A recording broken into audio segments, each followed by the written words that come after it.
Este panel será más bien un conversatorio, en donde le haré preguntas a los panelistas, en los cuales pueden responder de acuerdo a cómo vayamos en el orden. Entonces, de acuerdo al desafío o dificultad de la investigación, me gustaría partir con la primera pregunta. ¿Qué es lo que busca la universidad o la institución en una investigación? Cristian, por favor, ¿qué busca la universidad cuando se habla de esto? Gracias, Guillermo. ¿Qué es lo que busca la universidad? La universidad, por lo general, como la Universidad del Paraíso, Universidad Estatal de Región, ya busca aportar con su conocimiento, con los resultados de investigación, ya mejorar la calidad de vida de las personas, mejorar la competitividad de los territorios, ya transferir, impactar ya en las organizaciones, en la sociedad de la región, ya. Pero es tomar ese conocimiento que existe, que se genera y que la idea es que no duerma en las bibliotecas, sino que se use, se utilice. Eso es como la primera directriz. Y dentro de la universidad, Gaspar, si puedes complementar como cuando eligen una investigación para traspasarla, ¿qué es lo que busca? ¿Qué debe tener esa investigación para que destaque? ¿Se escucha bien? Sí, se escucha bien. Mira, complementando un poco lo que dijo Cristian, el deber de la universidad es, por lo menos la nuestra, es difundir el conocimiento. Si este conocimiento es aplicado o no, eso depende de cada uno de los mecanismos de difusión y de uso en la sociedad. Cuando uno habla de la industria, en general tiene que conocer de que van a haber innovaciones que van a tener diferentes grados de recepción. Estas innovaciones pueden ser disruptivas, pueden ser radicales, pueden ser incrementales o cotidianas, o pueden ser arquitecturales. Esto es una definición de matriz de Pisano, por así decirlo. Y tiene que ver mucho con si estas innovaciones requieren de nuevas capacidades técnicas o se basan en nuevos modelos de negocio. Entonces, en general uno tiene que entender de que estas innovaciones no es realmente la universidad la llamada a decir esto se va a hacer, ¿ya? O qué tecnologías son mejores o no, es la sociedad, es la industria. Eso, el mismo usuario final el que decide qué tecnología o por cuáles se va a decantar. Un claro ejemplo es el láser. Nunca no se tenía idea de qué aplicación iba a tener cuando se inventó. Hoy en día se utilizan hasta en vehículos autónomos, en los sistemas LiDAR. Entonces, eso es una respuesta que da el usuario, da la sociedad, da la industria. Y es relevante porque cuando uno ve los procesos de transferencia tecnológica hacia la industria, o bueno, hacia la sociedad, el 70% de las negociaciones se caen no por temas de precio, no por temas de estado temprano en las negociaciones u otro acontecimiento. Se caen porque las tecnologías son incompatibles con el receptor. Entonces, esto puede ser una empresa, puede ser una agencia pública, etcétera. Entonces, ¿qué quiere decir eso? Que uno llevó una tecnología que puede no estar dentro de la línea de negocios de una empresa o, por ejemplo, si se trata de un proceso industrial, la empresa no tiene el equipamiento para absorber ese proceso industrial. Entonces, respondiendo así, ahora un poco más conciso, ¿quiénes son llamados? En realidad son aquellos los usuarios finales. Las universidades en general, para todo lo que sea arquitectural, aquello que se desarrolla en un contexto en que va a requerir de nuevas capacidades técnicas y nuevos modelos de negocios, sí tienen una palabra que dar, porque realmente estás construyendo un nuevo nicho, una nueva industria tecnológica. En Chile algunos ejemplos son Crystal Lagoons, nuevo modelo de negocio que es inmobiliario, nuevas capacidades técnicas para hacer piscinas gigantescas, artificiales. Entonces, y todo eso conlleva a generar una industria nueva, en generar un boom tecnológico diferente. Y la universidad ahí es donde pueden tener una mayor palabra, en general los investigadores, como aquellos del láser, como les mencioné. Para complementar un poco la respuesta, Fabián, ¿normalmente el investigador es quien busca a la oficina o la oficina busca al investigador?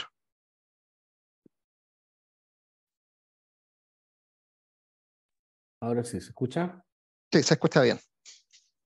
Muy buena pregunta, porque la verdad es que si nos situamos sobre la función de transferencia, hay un aspecto cultural, digamos, que está detrás del sistema, porque tú dices, en Chile es de una forma, quizás en el extranjero es de otra forma, pero lo que ha ocurrido aquí en Chile, digamos, desde el inicio es que los investigadores son los que están buscando las empresas, principalmente, los académicos son los que traen gran parte de los socios, las alianzas, dicen, mira, yo tengo una innovación, tengo un desarrollo tecnológico, pero también tengo una empresa o un conocido que tiene una empresa donde podríamos implementarla, digamos, y eso, una estadística alrededor del 40% hace unos años atrás, de las portafolios comercializables de tecnologías eran alianzas que se habían creado por la vía del académico. El académico era el que hacía esa gestión. Entonces, las OTLs han sido llamadas, digamos, a ser más proactivas y de generar esta interacción desde las dos perspectivas, desde lo que llamaban antiguamente el science push y el demand pool, que es desde la empresa también o desde la sociedad, identificar los desafíos e ir en búsqueda de cómo responder a esos desafíos con las capacidades que están internamente dentro de la institución. Entonces, eso en otros países es muy dinámico, está muy evolucionado. Acá en Chile todavía hay barreras, digamos, entre ambos sectores, el sector industrial y la academia, de distinto tipo. Entonces, pero está ocurriendo, digamos, más seguido, digamos, y las OTLs que estamos llamados nosotros a transferir este conocimiento, a buscar que impacten en la sociedad, que no se queden en los cajones o no se queden en los computadores de los profesores de estos desarrollos.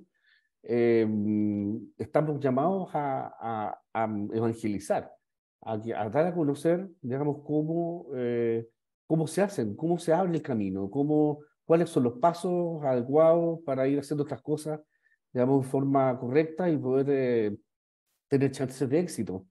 No todas las iniciativas que son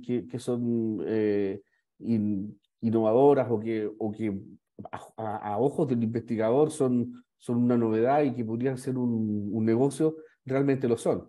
Entonces, ahí es donde estamos nosotros, digamos, haciendo la gestión de transferencia que parte, digamos, por evaluar en profundidad, digamos, qué es lo que tiene el profesor, qué impacto tiene, alguien lo va a usar, alguien lo necesita. Esos son como los primeros pasos. Después viene la gestión de la propiedad intelectual y otros más, pero en general es el académico y las OTLs ahora que estamos con una masa crítica apoyada por los hubs de transferencia también para hacer estas conexiones y buscar, digamos, ir en búsqueda de los académicos. O sea, va en las dos direcciones. Estamos como 50 y 50 ahora, diría yo. No es como que esté polarizado y que sea solo lo académico o solo la empresa. Creo que esto va a ir evolucionando y va a haber en las dos partes la misma intención. Apoyándome un poco en eso, muchas gracias por la respuesta.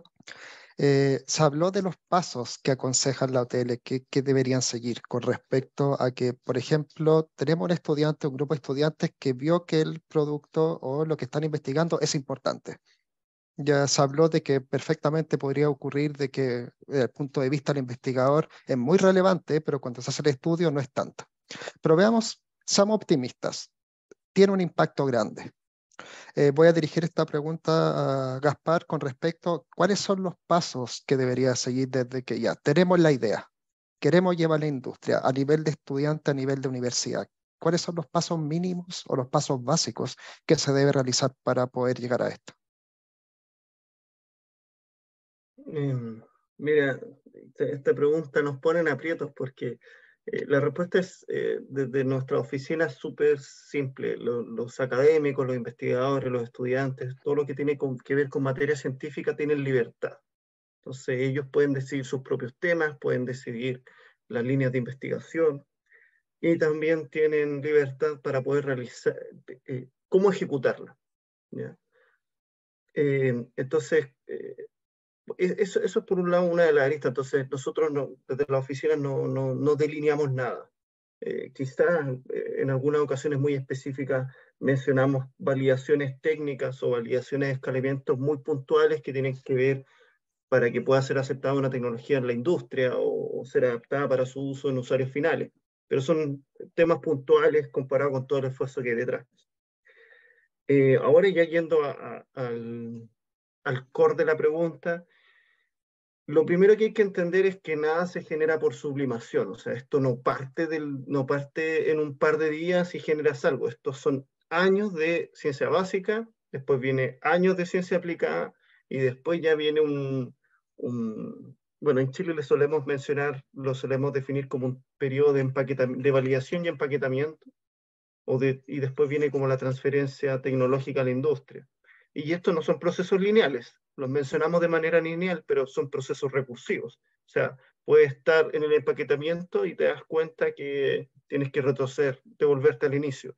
Les doy un ejemplo. Yo, cuando era científico, me tocó trabajar en un proyecto de transferencia tecnológica de una tecnología en el ámbito de descubrimiento de caracteres en variedades vegetales. Teníamos un proyecto con una empresa holandesa, etc. Y la tecnología era súper potente, funcionaba súper bien. Y cuando llegamos a la empresa, nos dimos cuenta que la tecnología no era compatible con los buffers que ocupaba la empresa y que la empresa tenía certificado en todas sus líneas de operación.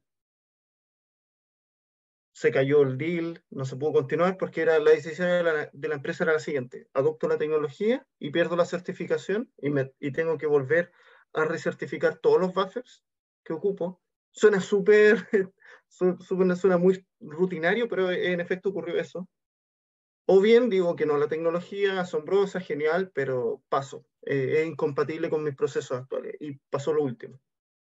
Por el contrario, tuvimos otro caso en el que estuvimos generando una tecnología para una empresa de secuenciación y aprendiendo de lo anterior, lo que inclusive, a pesar de que esto era un método de diagnóstico, la programación lo hicimos en el mismo lenguaje de programación que utilizaban los dispositivos de esta empresa receptora. Entonces era un cortar y pegar, no necesitaba ninguna modificación. ¿A qué punto con esto? Que lo que es importante es que en algún momento dado tu tecnología necesita tener esa compatibilidad y no va a ser transferida fácilmente si es que no tienes esa compatibilidad. Y eso tiene que estar conocido desde un principio.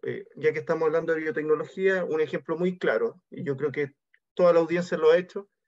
Yo no recuerdo alguna, salvo grandes excepciones, y que me perdonen, pero en general nadie en el laboratorio ocupa vectores para clonamiento o producción de algún biológico que sea compatible con la industria, hoy en día.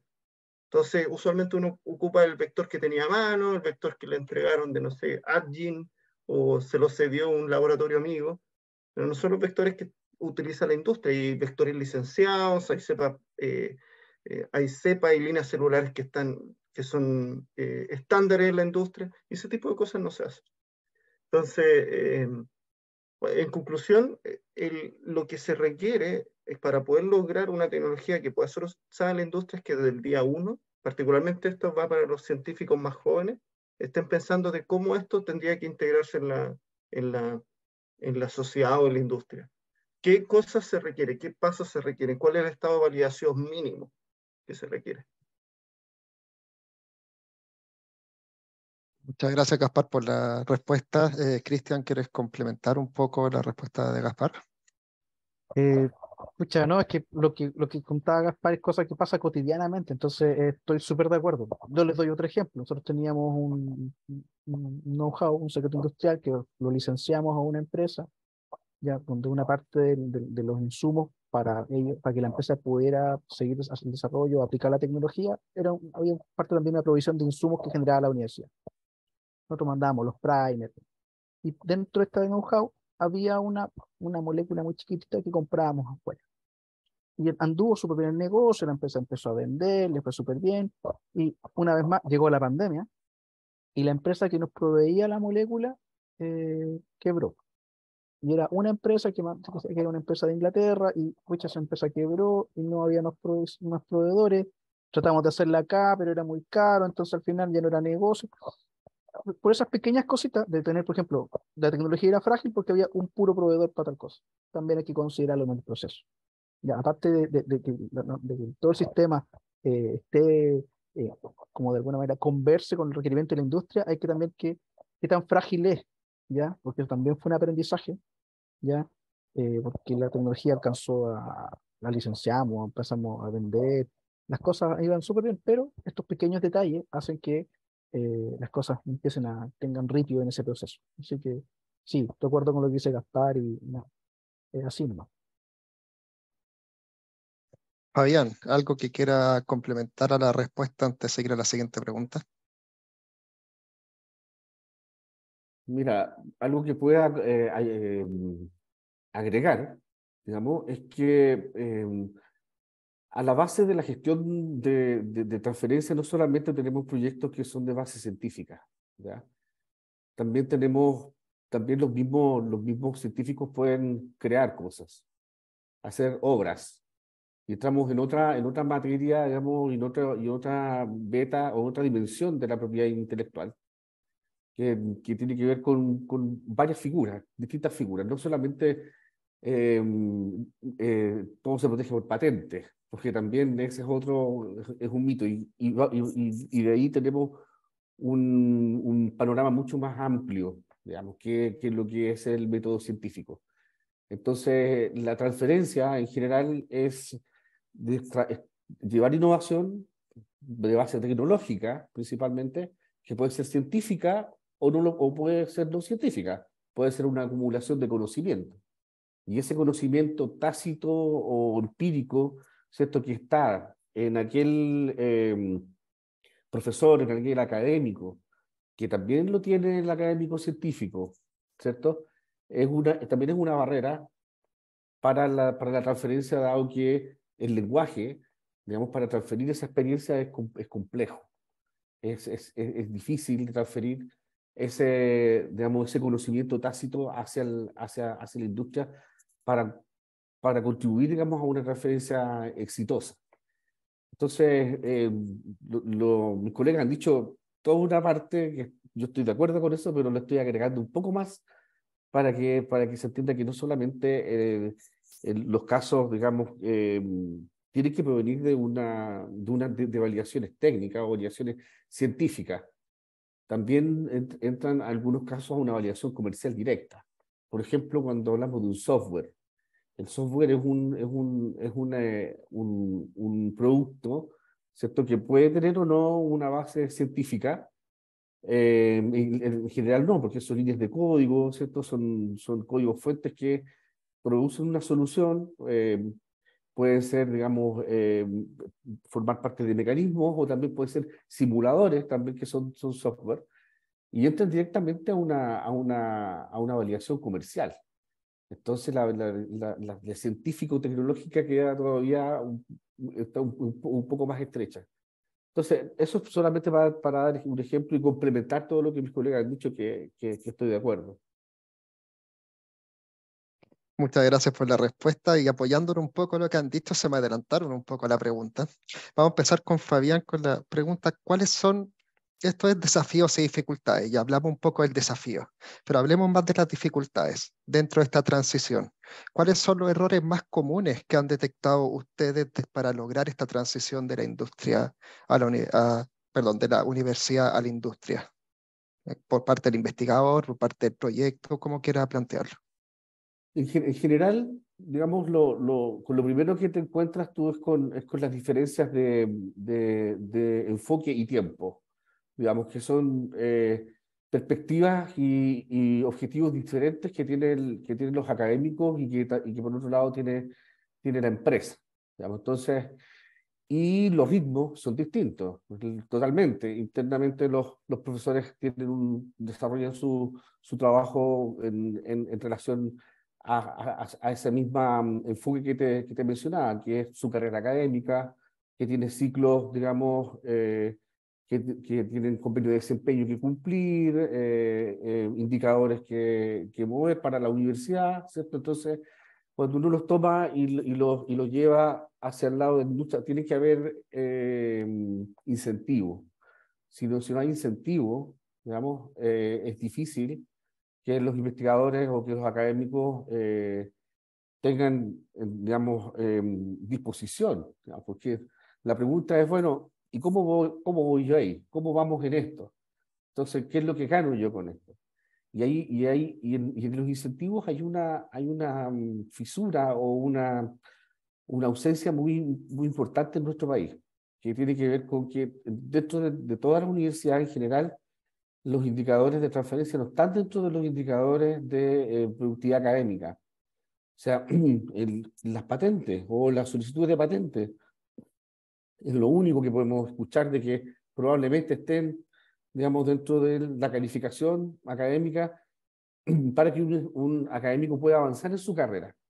Entonces, si las métricas o los KPI, digamos, de la transferencia no ingresan a la CNA, digamos, como parte, digamos, de los requisitos de acreditación de las universidades, es difícil de que se genere digamos, un posicionamiento o un desarrollo, una evolución fuerte de la transferencia por falta de incentivo.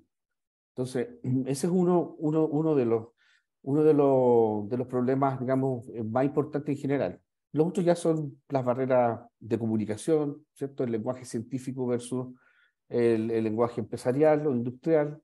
Los otros son el financiamiento, también, la captura de recursos para la investigación, para las validaciones, para el I+D, principalmente que los desarrollos experimentales, las pruebas, los escalamientos, las pruebas a nivel de laboratorio tienen un costo, las pruebas en terreno tienen otro costo.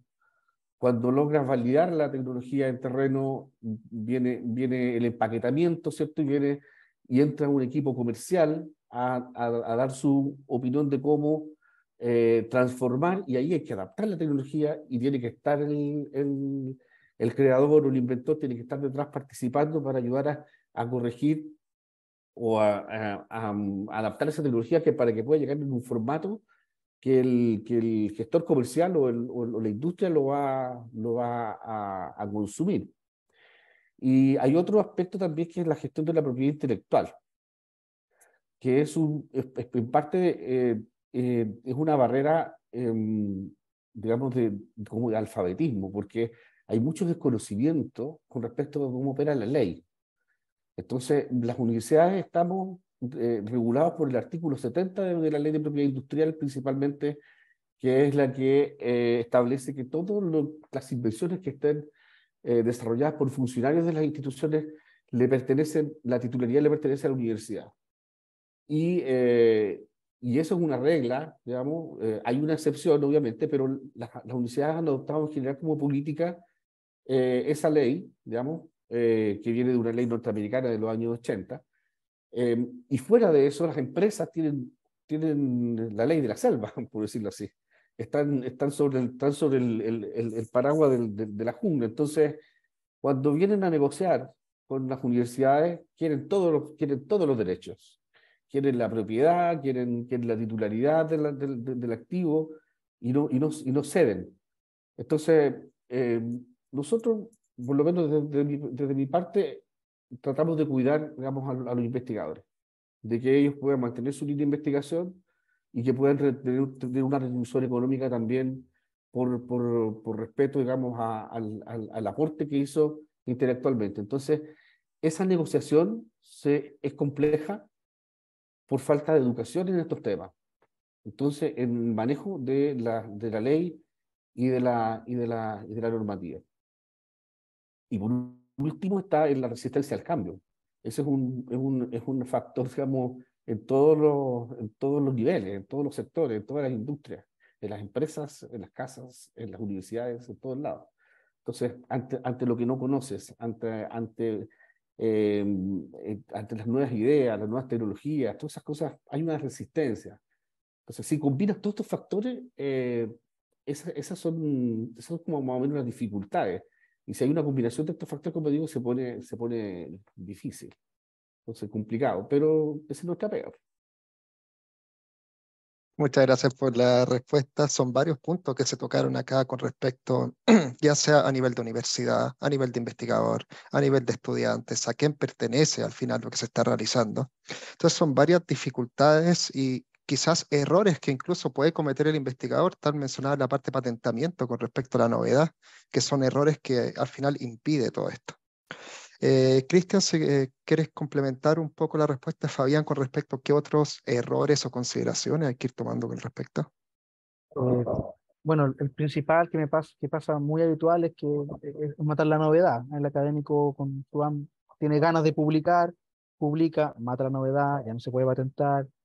De repente, por este ansias de poder avanzar con las empresas, muchas veces prometen cosas que la normativa no permite. Ya también me pasa, ya que hay que de alguna manera orientar al académico antes a los estudiantes también. Los estudiantes también de repente presa de esa motivación de querer avanzar en el contacto con la industria, prometen todo y vamos repartiendo propiedad intelectual que muchas veces no tenían derecho a repartir. Ya esos elementos también son complicados y hace que eh, trabajar en un entorno universitario tenga esas particularidades, ¿ya? Eh, es complicado, ¿ya? Pero bien dentro de todo.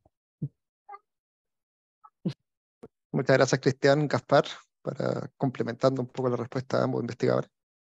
Mira, yo voy a ir hacia otra arista que no se ha tocado, que es también entender dónde estamos. El ecosistema chileno más o menos está en un estado incipiente, bien acelerado, ¿sí? Mucho más desarrollado que otros países de la región. Yo creo que no dimensionamos el nivel en el que estamos. Y eso va de la mano justamente con el punto de que creo que la palabra para resumir lo que ha dicho Fabián y Cristian son las expectativas. Creo que hay un dimensionamiento de cuáles son las expectativas en torno a transferencia tecnológica que no está acorde ni en los investigadores, en menor medida en la oficina. No quiero sonar pedante, pero por lo menos somos un poco más realistas en torno a eso. Igual creo que, por ejemplo, las agencias de financiamiento tienen expectativas totalmente fuera de lo convencional. Y por darte un ejemplo muy concreto, y esto lo puede decir Fabián, Cristian, quizá de mejor manera, ¿qué porcentaje ustedes creen de investigadores trabajamos nosotros en la oficina? La Universidad de Chile tiene 1.300 equipos de investigación. Yo no trabajo ni con el 7% de ellos. Entonces, trabajaré con una masa recursiva, porque generalmente es las mismas personas que se repiten, el mismo investigador que se repite, quien llega con 1, 2, 3 tecnologías. Entonces estamos trabajando con un pool que es como el 7-10% de los investigadores. Y eso es un estándar en la oficina de transferencia, no en Chile, sino que a nivel mundial. Eso le ocurre en la oficina en Estados Unidos. Quizás pueden llegar al 15-20%, pero nunca el 100%, nunca es el porcentaje mayoritario. Entonces hay que definir eso, porque en todas partes el principal incentivo es la difusión del conocimiento a través de publicaciones, a través de crear nuevo talento, formar nuevos profesionales, etcétera, etcétera, etcétera. Y en algunas ocasiones esa difusión es por transferencia tecnológica, es por prestaciones de servicio a la industria, etcétera, etcétera. ¿Ya? Entonces, por ese lado están las expectativas. Lo otro es que en general la gente cree que esto va a ser un montón de dinero, y no es así. Por ejemplo, el MIT, que durante años lideró en regalía en Estados Unidos, ahora creo que es la Universidad de Washington, la que lidera en regalía obtenida, lo que recaudan no equivale ni siquiera al 4% del presupuesto universitario. O sea, es imposible siquiera refinanciar la misma I+D. Entonces, y es una expectativa errada, que de hecho hoy en día es discusión en anteproyectos de ley en los ministerios y en el Congreso. Entonces, hay un concepto errado. Nunca vamos a financiar I+D con lo que retorne de la transferencia tecnológica. Vamos a financiar nuestras actividades, la oficina, una que otra inversión sobre una tecnología, etc. Por darle un ejemplo, en la Universidad de Chile, el promedio, nosotros recibimos algo así como en ingresos por licenciamiento por años es $1 millón. Eso es lo que recibimos. Ese es como el promedio de los últimos 3 años. Cada año recibimos $1 millón. Pero el promedio que se recibe por licencia es 5 millones de pesos. $5.000. Es nada. Entonces, y el 90 y tanto % de las licencias no genera ingresos. ¿Por qué? Porque las tecnologías que están desarrolladas en las universidades todavía están en etapas demasiado tempranas y requieren 3 a 5 años todavía de maduración tecnológica, o de adaptación en la industria, o ingresar al mercado, etc. Entonces, imagínense, yo cuando entré, uno de los primeros contratos que firmamos era una empresa del área de bebidas saludables, y este año logró su primer envío a Estados Unidos.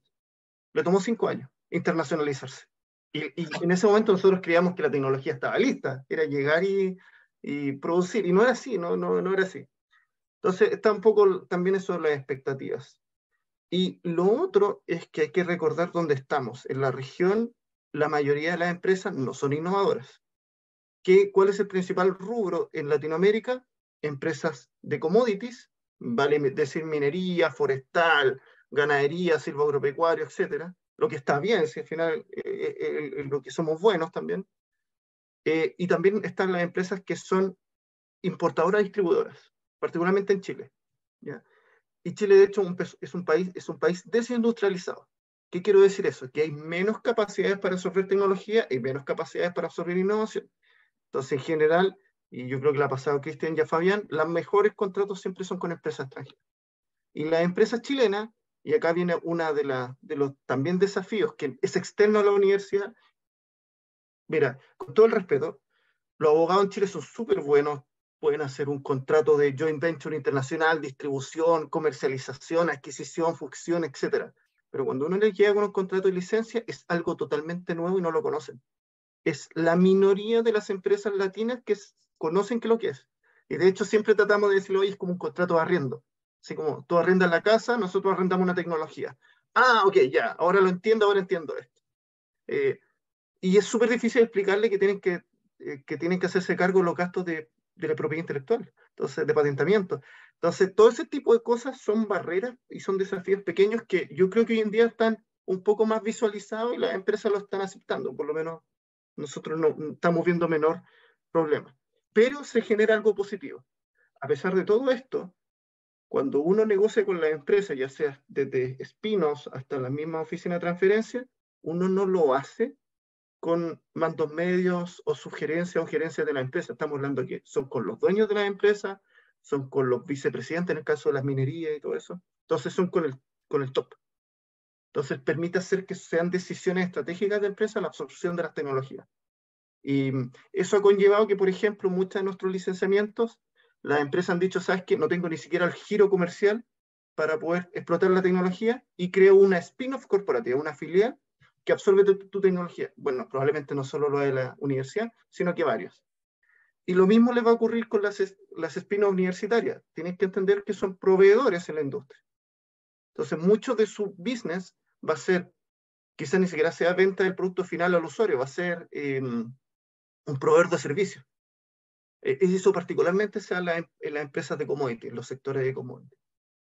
Entonces, yo creo que eso son las expectativas. Los académicos, por un lado, creen que está lista la tecnología y la pueden transferir mañana, que se va a recibir miles de dólares, y nosotros creemos que el académico tiene todo el tiempo del mundo para poder responder a nuestros requerimientos, porque nosotros tenemos que ir avanzando a la par con la empresa, como decía Fabián y Cristian. O sea, imagínate que se demore un mes en responder si es que tenemos o no un insumo.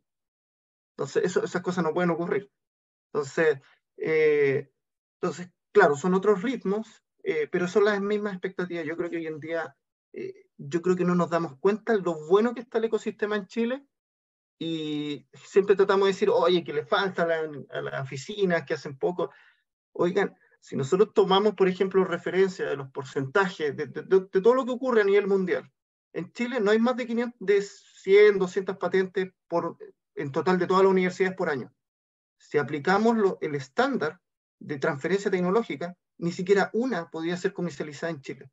Así, aplicando los estándares, o sea, que el 95% de las patentes en el mundo no tienen valor comercial, porque hay patent trolls, porque hay patentes repetidas, porque son patentes de extensión, etcétera, etcétera.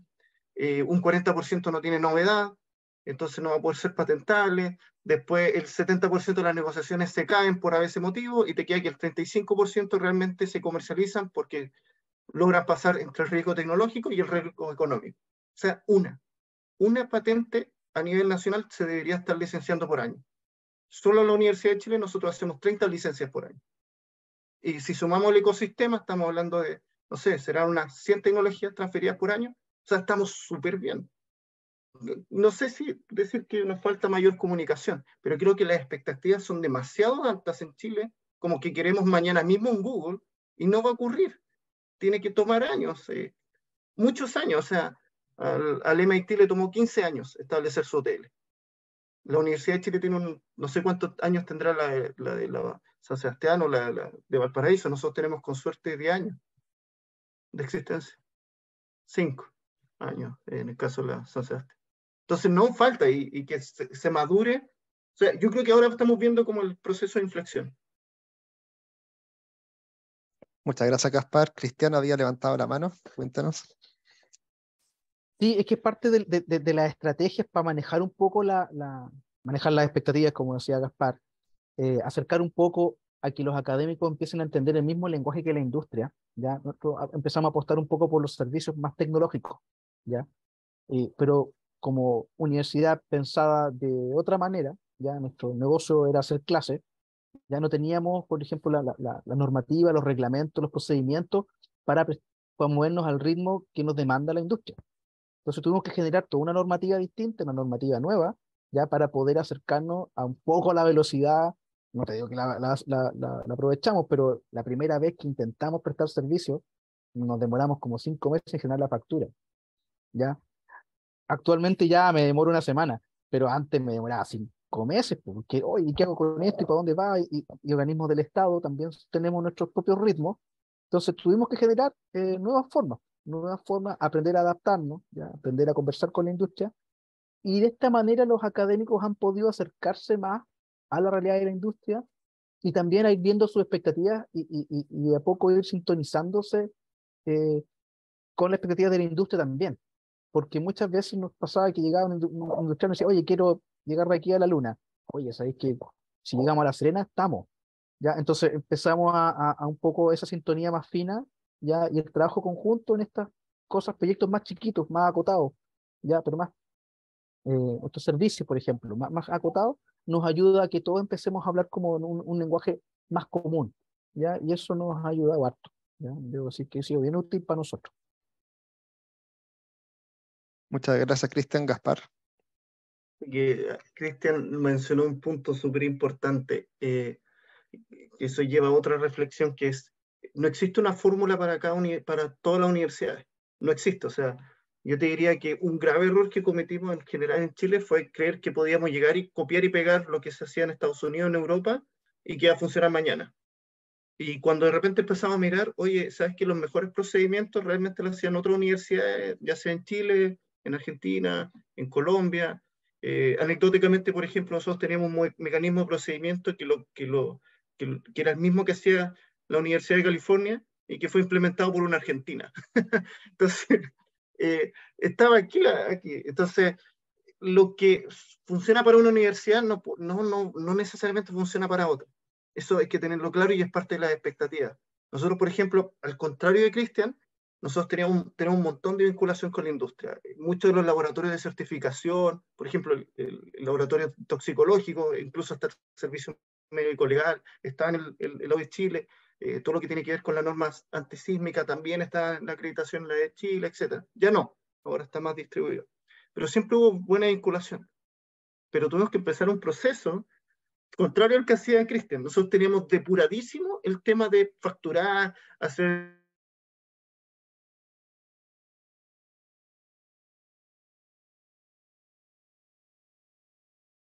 Oye, ¿sabes que ya que tú vienes siempre por prestaciones de servicio, podría llevarte una tecnología? Entonces, tuvimos que empezar ese marketing externo que la universidad puede proveer de tecnología, y el marketing interno, donde decirle, oye, ¿sabes qué? Dado que los académicos no tienen incentivos por el estatuto docente, porque en realidad el estatuto docente lo evalúa, como decía Fabián, por publicaciones, por tesis, etc. Entonces, ¿qué va a hacer? Que tenemos una normativa nueva, como menciona Cristian, en este caso reparte beneficios económicos de las regalías, se las reparte a los investigadores que crearon la tecnología. Y en general la universidad es como el 50% del monto neto, más o menos hacia arriba. Eso es como el estándar en Chile. Entonces, es un buen incentivo. Pero no es la receta mágica. Lo que funciona en la Universidad de Chile probablemente sea dañino para la de Valpo o la de San Sebastián, y lo que funciona en la de San Sebastián quizás no lo podemos implementar en la de Chile. Pueden ser ellos mucho más ágiles, nosotros tenemos más burocracia por Contraloría Interna, etcétera, etcétera, etcétera. Y eso fue un grave error, jurar de que todo lo que veíamos afuera podíamos llegar a implementarlo para toda la universidad. Muchas gracias, Fabián. Sí, me voy a tomar de lo último. La verdad es que somos campeones para eso. Los chilenos tomar, digamos, conceptos en otro idioma y tratar de implementarlos acá. Digamos, spin-off, por ejemplo. Spin-off, spin-out, EBCT, ¿de qué estamos hablando? ¿Una empresa de base tecnológica o un emprendimiento de base tecnológica? Entonces, es un ejemplo, ¿ah? Pero en la realidad siempre es traer cosas y tratar después de adaptarlas acá. En lo que han conversado mis colegas, se han paseado por varias dimensiones, ¿ah? Pero voy a tratar de irme de lo último y de seguir hacia atrás. En las instituciones en Chile, y hay la diversidad de instituciones, las expectativas sobre la producción de conocimiento y transferencia sobre las instituciones que generan conocimiento, que en Chile son las universidades principalmente. En otros países hay otro tipo de organizaciones. Y desde ahí ya los conceptos son distintos. Entonces, tú mencionaste el MIT, ¿cierto? En lo que demoró también en generar ingresos. Nosotros los directores de OTL, principalmente que estamos actualmente nos formamos afuera en estos temas y trajimos ese conocimiento de gestión y tratamos de implementarlo acá. Y nos topamos justamente con esta realidad todavía incipiente. Y en el caso del MIT, 15 años, yo tuve formación en el otro lado, en IC Center, país de Oxford, se demoró 15 años también en tener el primer royalty, desde el año 95 en adelante. Entonces, y las universidades, las instituciones que generan conocimiento tienen una división importante en relación al aporte estatal. Y ahí tenemos las universidades que son estatales y las universidades que son privadas. Y otras que son privadas pero con aporte estatal, que son las que alcanzaron a entrar, digamos, en el decreto de ley del año 81 y el Estado le entrega, digamos, financiamiento. Y eso las ha hecho tener ventajas sobre otras universidades en relación a financiamiento principalmente de la investigación. Entonces hablamos de grandes volúmenes. Por otro lado, la estrategia de la universidad privada ha sido diferente, buscar, digamos, fondos de financiamiento, donaciones, ¿cierto? También, y negocios, negocios para poder tener, digamos, capital y poder desde ahí financiar, digamos, una actividad que es importante para la acreditación de las instituciones. Entonces, de ahí hay como una suerte como de injusticia desde la acreditación hacia las universidades en general, porque no todas, digamos, han tenido el mismo financiamiento durante años. Entonces, la labor de la OTL, desde mi perspectiva, desde una universidad privada que lleva menos tiempo, además, como OTL, es tomar los aprendizajes y los errores de las otras OTL, y hemos podido andar mucho más rápido sobre eso. Y hemos podido, digamos, hacer gestión más eficiente teniendo en cuenta eso y diversificar la labor, no solamente centrarnos en patentes. Si patente no es el mundo, tenemos ahí la patente es lo más poderoso, digamos, pero para ciertos rubros industriales. Si hablamos de tecnologías, en el caso de las farmacéuticas, te lo creo, pero hay una serie de otras tecnologías que no necesariamente tienen que ser protegidas por patente y que pueden ser transferidas igual. Por lo tanto, la labor nuestra no solo va en el sentido de patentar, ¿cierto? De buscar, digamos, los requisitos para el patentamiento. Y por último, lo que mencionaba sobre el mercado chileno y sobre la cultura chilena. El mercado chileno es pequeño. Entonces las expectativas que se han forjado los instrumentos de financiamiento del Estado apuntan, digamos, a generar tecnología para impactar un mercado pequeñísimo que no te permite levantar una industria. Entonces, es necesario y ultra necesario que el sector privado se incorpore, digamos, también con inversión. Si no, no vamos a mover la aguja de la I+D. Estamos pegados en el 0,30 y tantos, 38, 37, ahí pegados en el último lugar de la OCDE de inversión en I+D. Y que en su gran medida ha sido el aporte que hace el Estado. Y la empresa privada, ¿qué pasa? Entonces, cuando hablábamos hablas de lograr ese tejido industrial, ese tejido industrial es el que nos va a sacar del subdesarrollo. Entonces, la motivación, digamos, para poder generar estos intangibles, ¿cierto? Que es mover el conocimiento de calidad que tenemos en nuestras universidades y tratar de llevarlo a productos que tengan un impacto económico, contribuye a generar riquezas para el país. Si el país no crece, no tiene riqueza, no va a poder tener desarrollo. Entonces no va a haber progreso técnico y menos desarrollo social.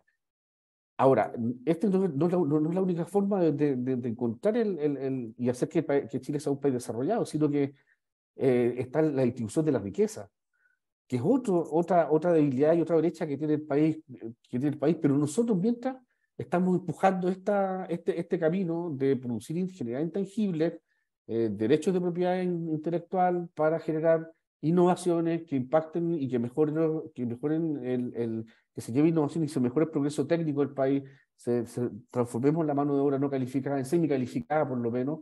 Entonces, mejoremos la educación básica. Hay una serie de tareas o de labores que nosotros podemos también apuntar como tareas y orientar un poco también la producción científica o tecnológica de las universidades para esas brechas territoriales. Pero el negocio no está en Chile.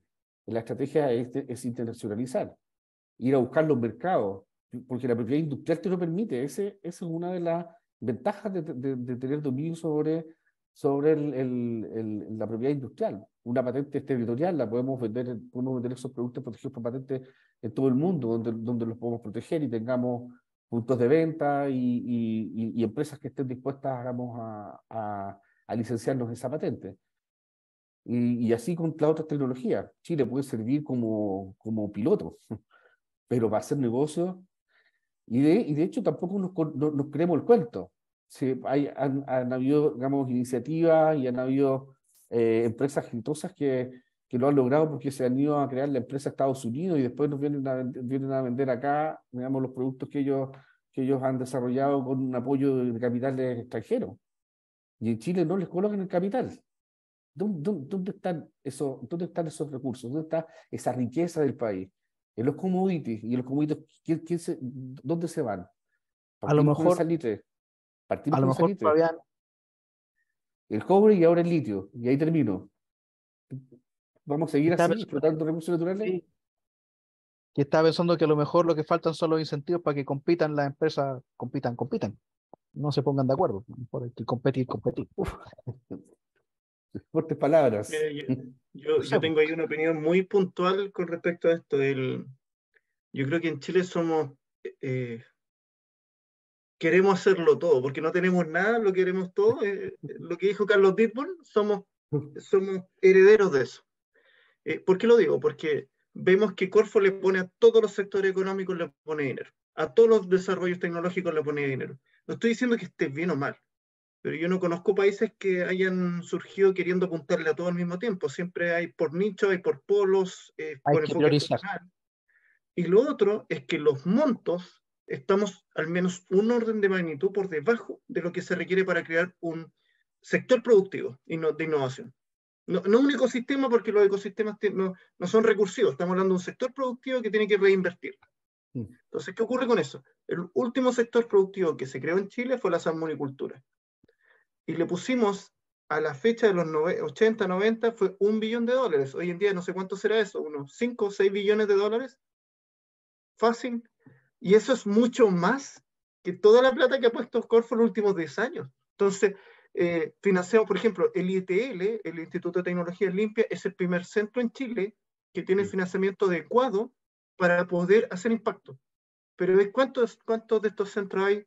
Unos 20, unos 30, y todos están un orden de magnitud por debajo del financiamiento que se requiere para impactar. Entonces, uno cuando ve todos los demás países, cuando le ponen dinero a esto, es 10 veces más. Entonces, si quieres crear un sector productivo, tiene que ser así. Entonces, y lamentablemente van a haber heridos. O sea, si hay un sector productivo que es difícil que se dé en Chile, bueno, hay otros que sí. Le estamos tirando al hidrógeno verde. Pero hay otros también sectores que somos buenos. Anecdóticamente, en biotecnología somos buenos. Y eso que no tenemos toda la infraestructura, pero somos buenos. No sabría decir por qué. Ya. Vamos a seguir.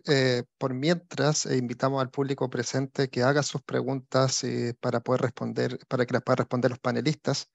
Y considerando tanto desafío, tanta dificultad, voy a invitar a cada uno de ustedes, partiendo por Cristian, cuéntame algún caso de éxito.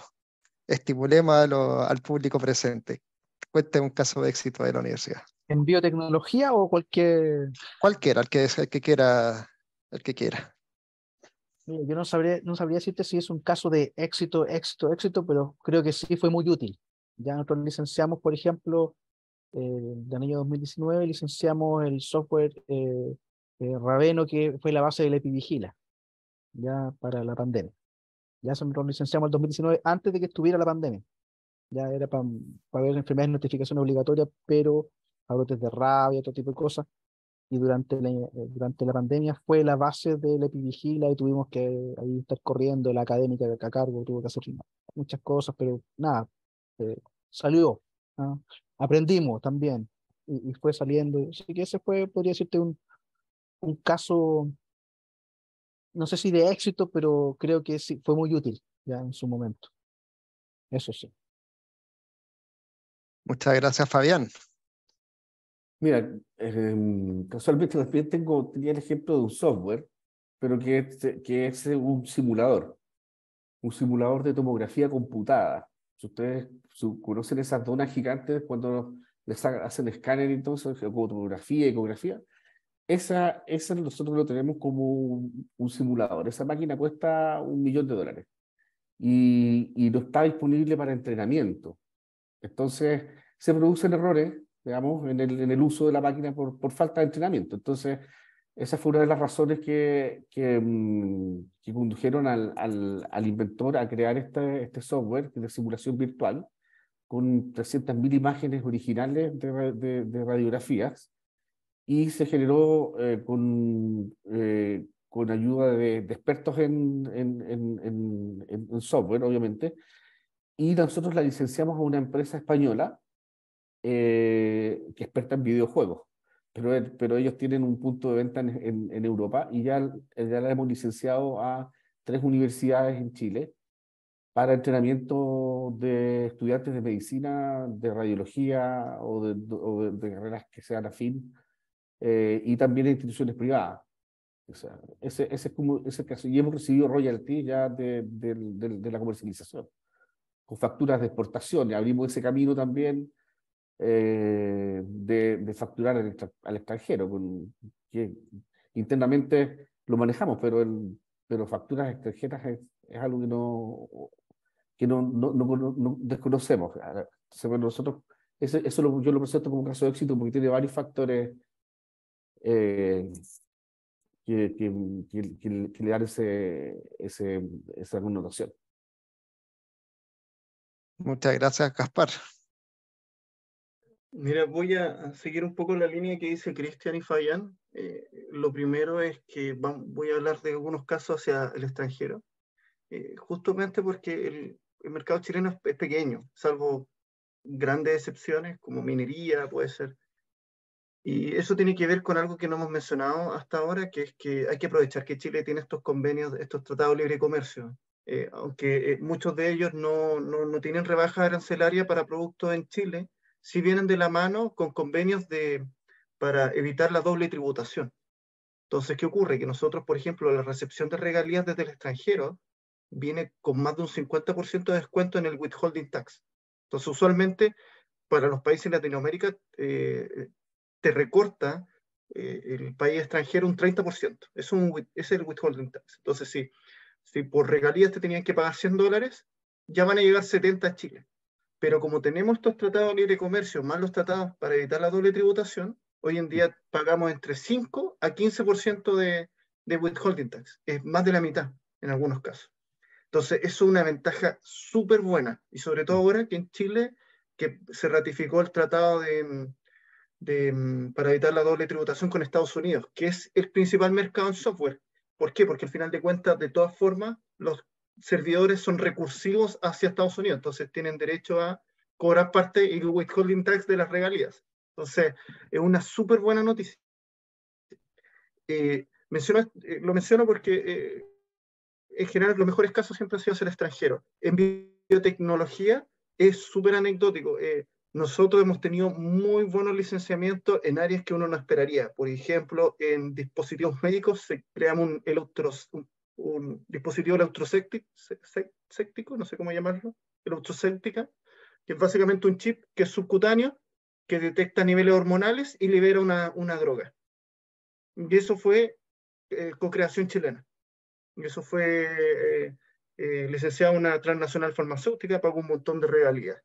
El otro tema es terapia génica. De las terapias hoy en día en medicina, la más compleja es terapia génica. Es lo más tope de línea, lo más difícil de escalar, lo más difícil de producir. Y nosotros hemos licenciado al menos 2 terapias génicas, hemos generado muchas regalías desde empresas extranjeras. Uno de los contratos más grandes que se ha hecho en Chile fue justamente con una farmacéutica belga por esta misma tecnología en terapia génica. Una terapia génica para combatir enfermedades neurodegenerativas como Parkinson. En otra área que somos súper buenos es todo lo que es silvoagropecuario. Y no lo digo como universidad, lo digo como país. Nosotros hemos licenciado al menos 9 variedades vegetales que hoy en día se explotan y exportan sus frutos a casi todo el mundo. Estas variedades vegetales tenemos contratos en Sudáfrica, Estados Unidos, en España, etcétera. O sea, súper difuminado, ha sido una cantidad de royalties que es tremendo. Entonces ahí pueden ver, tenemos por un lado variedades vegetales que son derecho obtentor en términos de su protección. Tenemos patentes, que eso fue lo que se transfirió en el caso de la terapia génica y de este dispositivo médico. Y lo otro es que han ingresado muchas regalías, han sido software relacionado uno con automatización, en este caso con automatización para maquinaria minera subterránea. O sea, si ya la automatización es difícil, en ambiente subterráneo es súper difícil, mucho más complejo. Por ejemplo, básicamente la tecnología de estos driverless cars, pero aplicado a camiones, y uno sabe, esto existe, o sea, tenemos Waymo, tenemos a Uber haciéndolo, pero ¿qué ocupan? GPS, ocupan mapas que son estáticos, etcétera, etcétera, etcétera. Eso necesitas conexión a internet, necesitas tener conexión GPS. En este caso, cuando estás en una faena subterránea, no tienes nada de eso. Y aparte, el camino es tu faena, entonces tú vas alterando la faena en el momento en que vas escarbando. Entonces necesitas mapeo en tiempo real, que en términos de computacionales es súper, súper demandante, súper difícil. No puedes utilizar herramientas de GPS ni navegación por internet, entonces ocupamos diferentes tipos de sensores, estabilizadores, etc. Y eso fue una creación de científicos chilenos que participaron en un proyecto en el cual habían otras 5 universidades extranjeras tratando de llegar a una solución. Y solo el equipo chileno lo logró.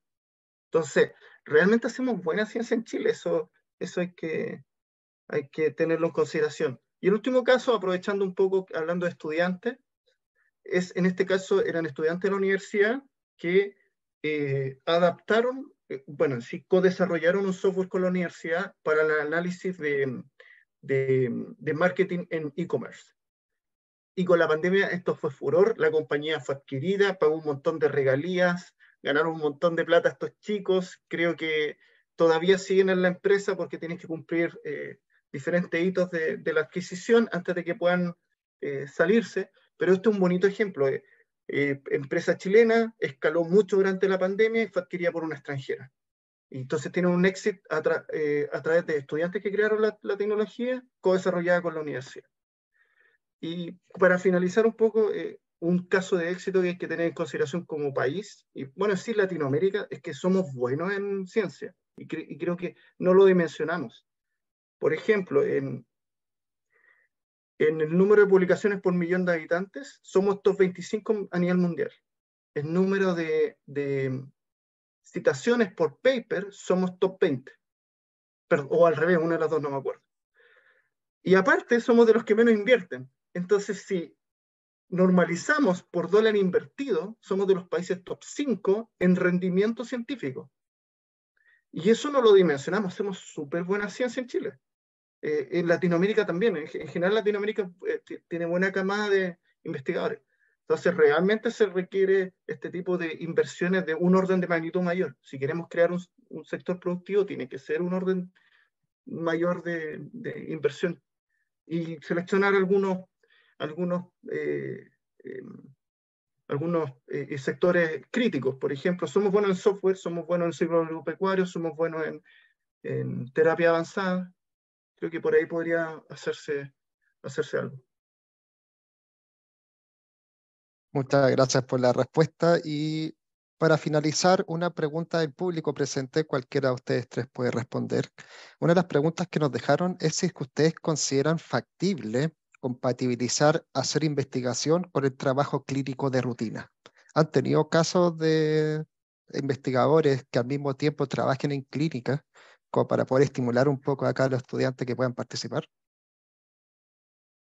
Yo tengo un caso de una profesora, digamos que tiene una carrera larga también de investigación, la verdad, y bajo, digamos, su invención, que fue protegida y fue además otorgada la patente en Estados Unidos, se le ofrecieron un diplomado en Harvard en investigación clínica. Entonces ella estaba trabajando en investigación clínica al mismo tiempo que estaba, digamos, probando el avance, digamos, en su invención.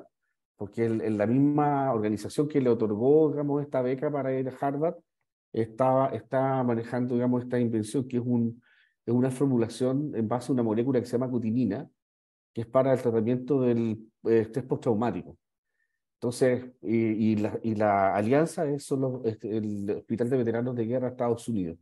Entonces tienen un uso, digamos, final, o buscan, digamos, un resultado en una droga para, digamos, todos sus pacientes, digamos. Y ella sí ha estado compatibilizando las dos cosas, haciendo investigación clínica, o sea, trabajando en investigación clínica y a la vez desarrollando una tecnología. Esa es la pregunta, ¿no? Sí, es principalmente la preocupación que hay varios que trabajan o medicina, enfermería, tecnología médica, que tienen que trabajar a nivel de laboratorio, o sea, trabajo clínico, y al mismo tiempo, si es que se puede compatibilizar con hacer una investigación de este tipo.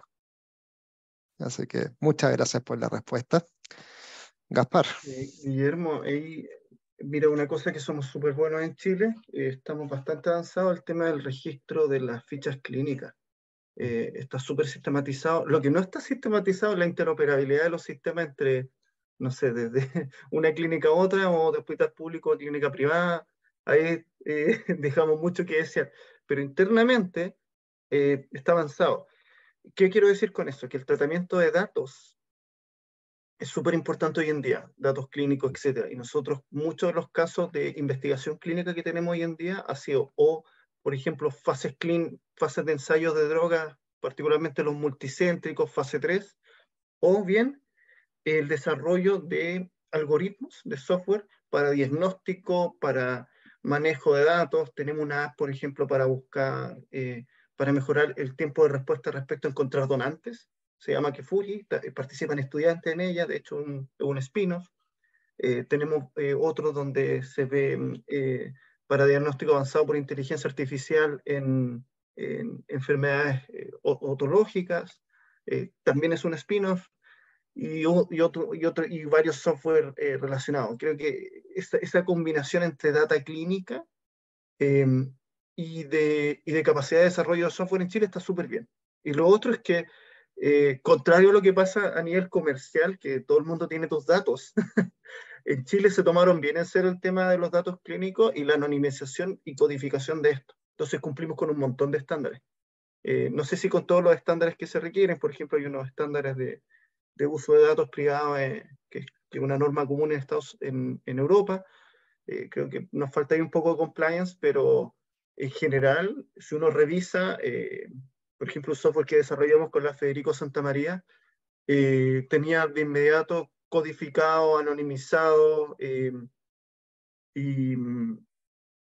todo el tratamiento de datos que cumplía por lo menos a nivel nacional y latino. Entonces, son buenas oportunidades. Hay que aprovechar ese tipo de cosas que tenemos implementado en Chile y que estamos bastante avanzados para la región.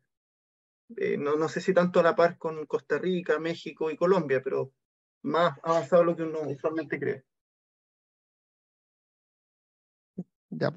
Cristian, ¿algo que quiera complementar? Sí, bueno, en el caso de la UB, sí tenemos harta experiencia de académicos que hacen clínica y hacen investigación clínica, tanto como parte de los procesos de maduración de tecnología, ya pasando por la fase clínica 1, fase clínica 2, son parte del proceso, ¿ya?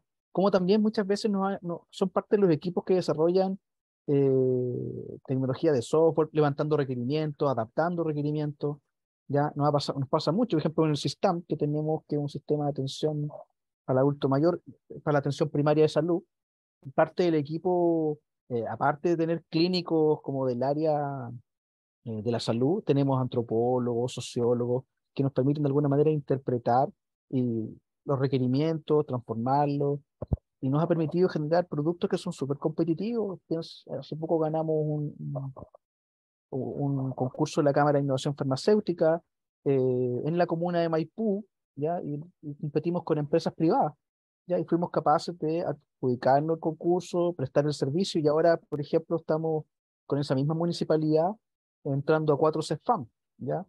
Entonces, tenemos experiencia y dentro de esa separación que se hacía antes de que no, es que yo hago clínica, no puedo hacer investigación, no puedo hacer investigación aplicada, ahora cada día es parte del proceso, ¿ya? Es parte de ir avanzando en la maduración de la tecnología. Hay que entender que son equipos, ¿ah? Esto nunca es un puro inventor que hace todo. Eso ya Da Vinci ya no pasa, ¿ya? Hay que ir, ser parte de equipo y transformar equipo, ¿ya? Eso. Bueno, muchas gracias por la respuesta a la pregunta del público. Con esto estaríamos finalizando este evento. Quisiera agradecer al público presente y a los panelistas. Muchas gracias, Gaspar, Cristian y Fabián, por participar.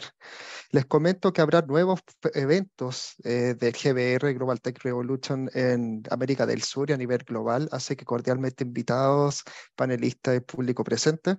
Y además para el público, en la sección de preguntas y respuestas se va a colocar un formulario de retroalimentación en la casilla de preguntas y respuestas para preguntarles sobre este panel y sobre cuáles serían los futuros temas que les gustaría ver en estos paneles, además de los datos de redes sociales de esta iniciativa. Así que muchas gracias, Cristian, Gaspar y Fabián, por participar en esto. Espero que les haya gustado y al público presente también. Muy interesantes los temas que hablamos, porque es complicado hablar de desafíos y dificultades. Usualmente se habla de los casos de éxito, se habla cuando ya está maduro, cuando les fue bien. Pero ahora la dificultad es ya, ¿qué es lo que tuvieron que pasar esos investigadores, esos grupos de investigación para poder llegar a eso? Así que espero que le haya quedado más claro a los asistentes y muchas gracias por venir. Con eso estaríamos finalizando el evento, así que muchas gracias y se agradece su participación. Muchas gracias por la invitación. Adiós. Gracias a ustedes, Guillermo y Mónica. Que esté muy bien. Nos vemos, Fabián, Cristian. Nos vemos. Gracias.